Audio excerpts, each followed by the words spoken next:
Welcome back to Ford Friday. We're once again working on our 1965 Mustang rebuild project. Today it's time to start cutting up our 2015 and getting everything ready to transfer into our 1965. Now if you're thinking to yourself, I thought he gave up on that. There's a link up there to the last video. This time, watch the whole thing. Let's get started. So the first thing we gotta do is get the car up in the air. No fancy lifts here. We're doing this with jacks and jack stands. Probably have to move these a couple times. They're probably gonna be in our way, but for right now, this will work.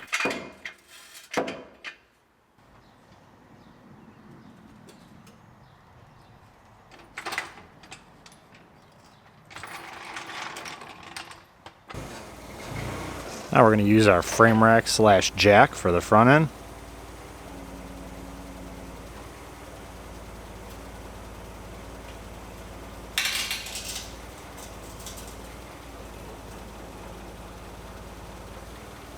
Slide our jack stands underneath the subframe. Hopefully these we won't have to move. They shouldn't be in our way.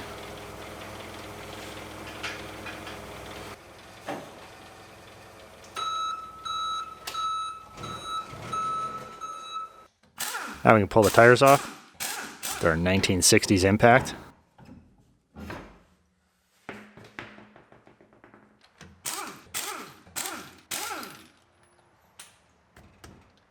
And this wheel likes it on there. Put our safety lug nut back on.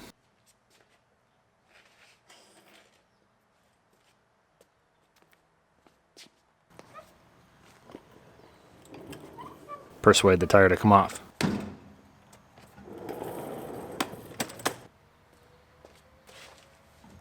Now we take off our safety lug nut.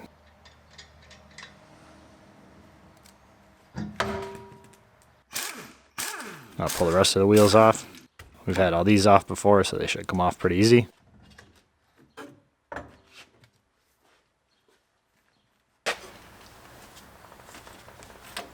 So we got a broken knuckle we're going to have to replace at some point. That's something to worry about in the future. Not right now. Okay, last wheel. Off of there.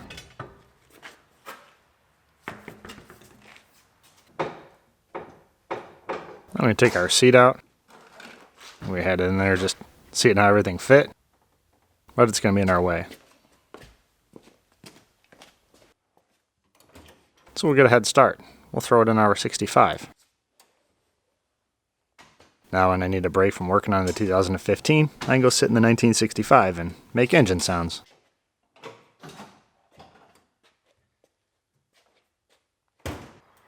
Now we'll pull the last of the wiring harness off the rear body panel.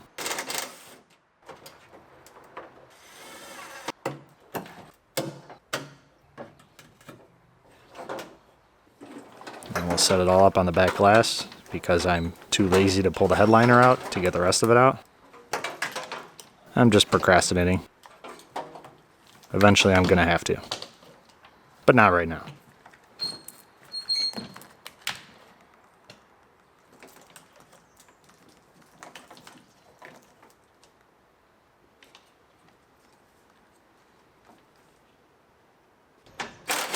Now I'm going to pull the rear bumper reinforcement off.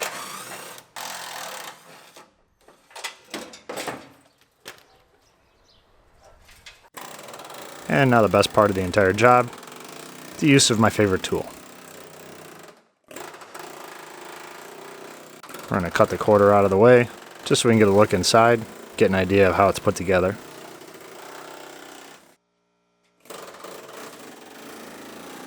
I hate to cut the other side apart, but it might be required. We'll find out.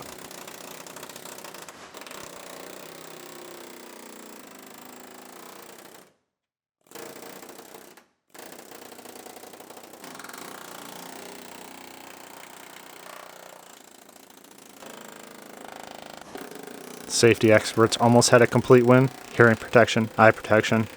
If only I were wearing gloves.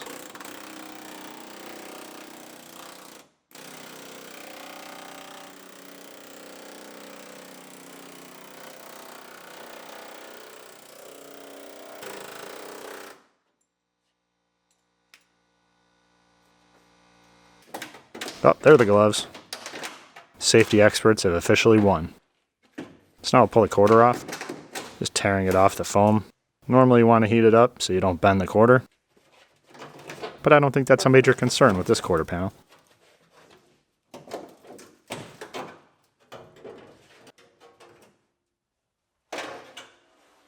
In the pile. Pull all the little foam pieces off. Plastic covered in foam, I guess.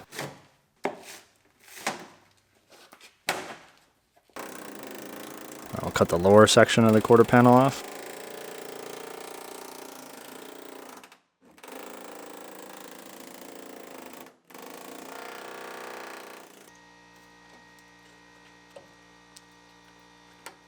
Tear the foam off.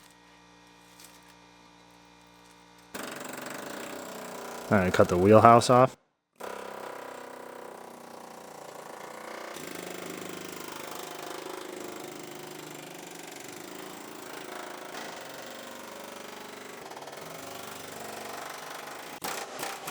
Timber.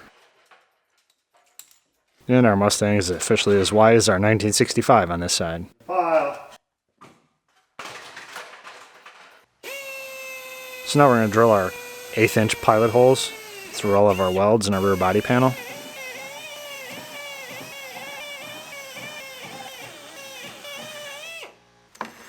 Pull off this lower bumper bracket. Yeah, clip that you squeeze from the inside. And it pops out. Put the screws back in so we don't lose them. Now I'm gonna pull the wheel liner off. It's got some plastic twist-on nuts. Just come off with your fingers. And one push pin.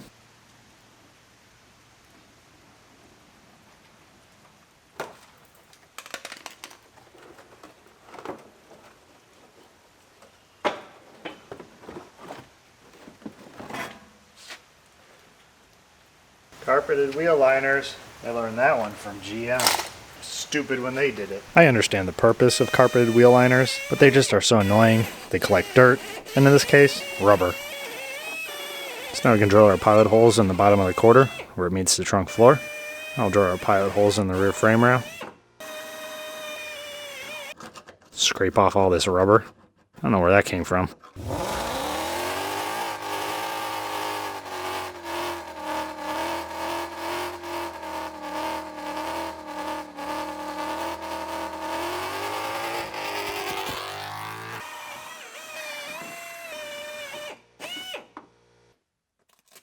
Now the driver's side, we'll drill our pilot holes in our frame rail. Now we'll drill the rest of the spot welds out with our 5/16. 8mm for the non-freedom unit using people. Now that we got those drilled out, we can knock our spot welds loose. It's always satisfying when they pop loose instead of fighting you.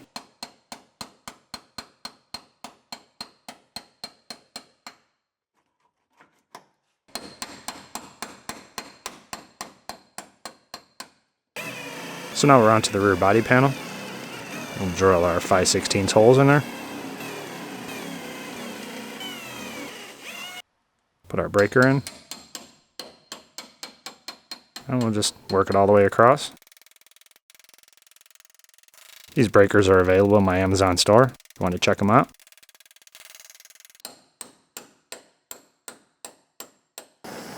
Now we're going to heat up the seam sealer, take it out of there. Remove Mr. Spotty so it doesn't end up with 3rd-degree burns. It's always best to heat it up from the backside. It comes off real easy then.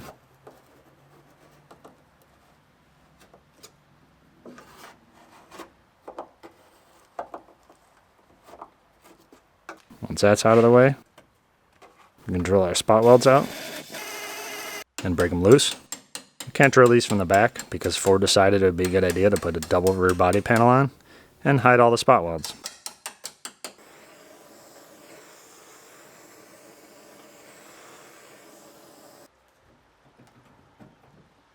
So, seems like it should be off. There's always one weld. Doesn't like to play nice. Now we got it. We'll heat up our seam sealer on the other side. And that pesky quarter in our way over there.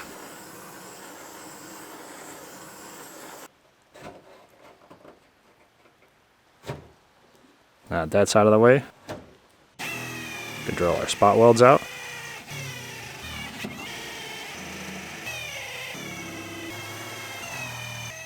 Now we can break them all loose. Note to self, don't set the camera on the floor when you're hammering on the floor.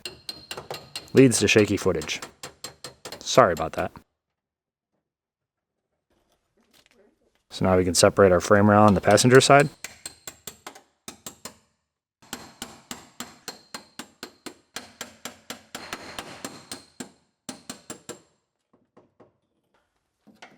So the floor section has tabs that are folded over and then welded on both sides. So you just kind of pop them down, pry on them, and they usually pop off. Then you get the scraper in there and break all the welds loose like normal. So before we get too carried away cutting everything out of here and weakening our frame, I need to put a brace in here to hold the firewall from coming back. Once I start cutting all the sides and everything out, it's going to want to fold up like a taco. And while the rest of it doesn't matter, I can move it around. Where the console and the dash meet, if this moves in or out, it's going to open up the gap between the two. And as you know, I have to narrow the dash, so I'm not going to be able to test fit it. So I want to make sure everything stays in the right place. So to do that, I'm going to bolt this bracket down here using the original dash mounting points. I'm going to put a couple brackets right up here. Another one on this side. I'll probably have to weld this side in this one. I'll put a nut on there so I can just bolt it in. And that'll keep this from moving back and forth, so that once it's welded in and I go to put my new dash in, everything should be in the right spot. This should all line up just like it's supposed to. In theory, anyway. So we'll put our first bracket in and bolt it down. These are the original bolts that held the dash in. Give it a little Scotch shake test. Secure enough. We'll cut our first bracket.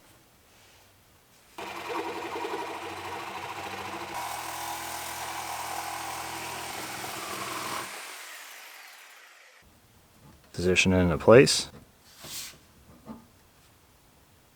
Can I borrow that? Mark the end of it.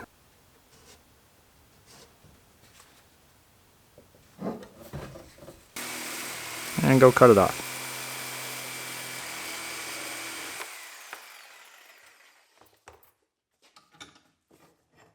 This is going to be hard. And before we can weld the nut in the end of it, I had to go hire the afternoon crew to help me bring the welder. This is the problem with building cars where you don't normally work on cars. You never have the tools you need. Maybe by the time this build is over, I will have everything I need there. And it'll be time to take it all back home. Story of my life. Put the tank back on so it's secure while we're driving over there. Close the tailgate. Strap it in. And head out. Alright, now we're back. Time to take it out of the truck.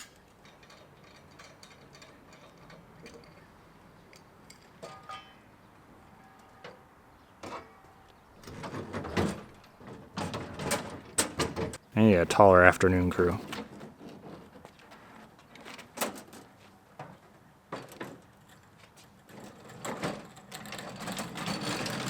Okay, back to work.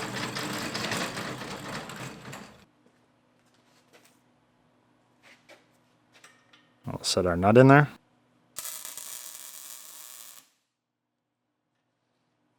Take the bolt out of it so we don't weld that in. I'll finish welding it in there. Apparently I want to make sure it was never going anywhere. So after letting it cool down, ground it smooth, now you can put it in the car.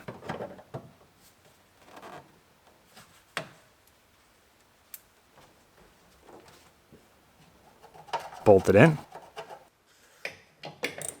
Yes, these are free tools I found underneath the back seat of the 1965.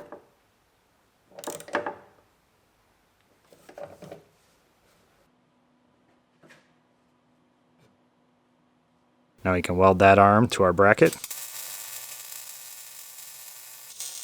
So that bracket is bolted through where the pedal assembly goes. So it should be nice and solid. Now we'll cut our other side. I know I'm done when everything has managed to fall off the shelf and onto the workbench. Now we're going to put the bracket in there. Instead of welding it in there, I'm going to mount it to the hole where the HVAC box goes. So we'll mark the end of it. Cut the rest off.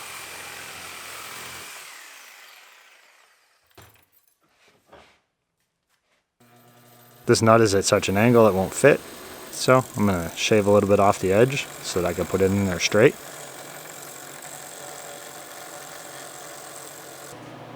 So we're going to use our frame rack slash jack slash workbench.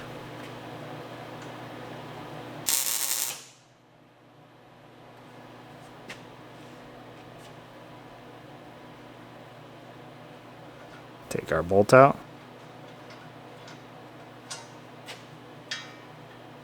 Finish tacking it all in.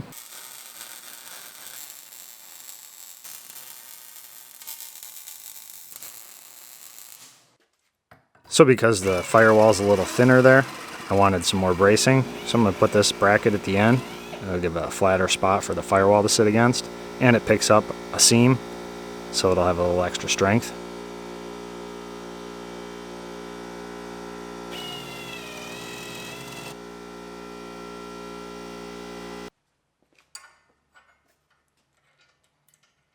So we'll bolt it to our arm.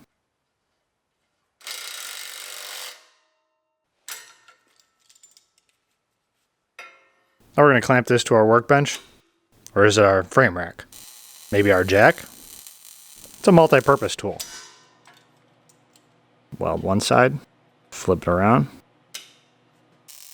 weld the other side.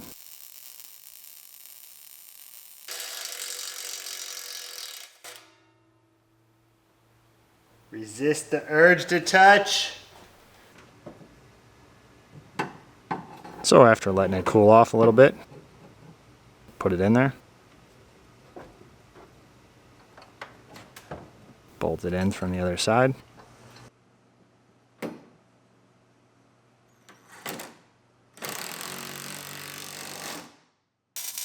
Now you can weld it to our cross bracket. Having it bolt to the firewall means if I do need to take it out and I have the opportunity to test fit the dash, I can, and I can put it right back in. So that's why I decided to put it in where I could bolt it in. And I'll have a bracket I can reuse for the next time I decide to turn a 1965 into 2015. Alright, place your bets.